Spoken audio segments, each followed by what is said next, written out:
अगर तुम्हें अचानक अपने ही नंबर से कॉल आए तो क्या तुम उठाओगे? एक लड़का रात को अकेला बैठा था। अचानक इसके फोन पर कॉल आई। वो नंबर इसी का अपना था। पहले तो इसने हंसकर इग्नोर किया, लेकिन फिर दोबारा कॉल आई। इस बार इसने उठा ली। दूसरी तरफ से सिर्फ सांस लेने की आवाज आ रही थी।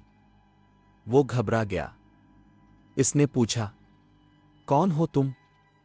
लेकिन जवाब में सिर्फ एक जुमला आया, मैं तुम हूं।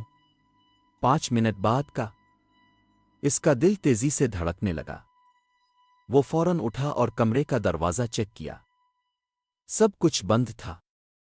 फिर फोन पर दोबारा आवाज आई, दरवाजा मत खोलना, कुछ बाहर खड़ा है। वो फ्रीज हो गया, लेकिन क्यूरियासिटी ने इसे मजबूर किया। वो आहिस्ता आहिस्ता दरवाजे की तरफ बढ़ा, और जैसे ही इसने हैंडल पकड़ा, फोन से आखिरी आवाज आई, मैंने भी यही गलती की थी।